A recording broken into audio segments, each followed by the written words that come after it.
அன்றாட வாழ்வில் நிகழ்தகவு. மீனாவுக்கு இன்று காலை ஒரு பெரிய குழப்பம். அவள் தன் ஜன்னலுக்கு வெளியே பார்த்தாள்.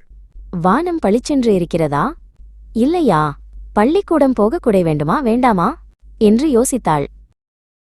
அப்பொழுது அங்கே தன் புத்தகப் பையை சரிசெய்து கொண்டிருந்த சுந்தர் மாமா வந்தார். என்ன மீனா, பெரிய யோசனை என்றார். மீனா, மாமா, நான் குடை எடுக்கலாமா வேண்டாமா? நிகழ்தகவு ப்ராபபிலிட்டி என்றால் என்ன என்று தெரியவில்லை என்றாள். சுந்தர் மாமா சிரித்தார். நிகழ்தகவு என்றால் ஏதாவது ஒரு விஷயம் நடக்குமா அல்லது நடக்காதா என்று கணிப்பதுதான். இன்று காலை வானிலை அறிக்கையில் மழை பெய்ய 70 விழுக்காடு% வாய்ப்பு உள்ளது என்று சொன்னார்கள் இல்லையா? 70 விழுக்காடு என்றால் 10 முறை பார்த்தால் 7 முறை மழை பெய்யும் என்று அர்த்தம்.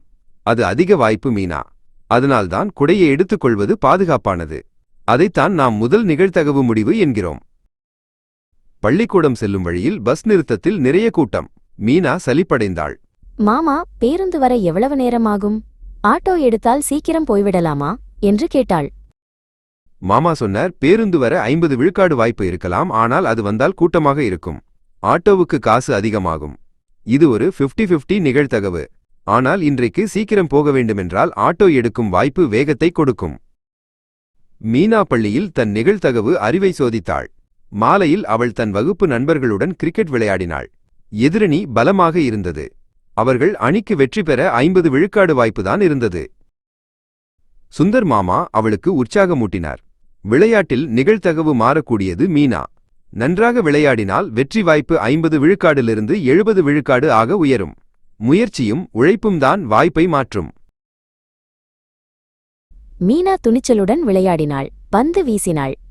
வெற்றி பெற வேண்டும் என்ற எண்ணத்தில் அவள் மிகவும் கவனம் செலுத்தினாள். அவர்கள் அணி கடைசியில் வெற்றி பெற்றது.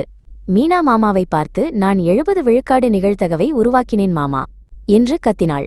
சுந்தர் மாமா சிரித்தார். ஆமா மீனா, நிகழ்தகவு என்பது பயப்படுவதற்கான விஷயமல்ல. அது புத்திசாலித்தனமான முடிவுகளை எடுக்கும் ஒரு கருவி. வானிலை, போக்குவரத்து, விளையாட்டு என எல்லாவற்றிலும் அதன் பங்கு உண்டு. புத்திசாலித்தனமான முடிவுகளை எடு. வாழ்க.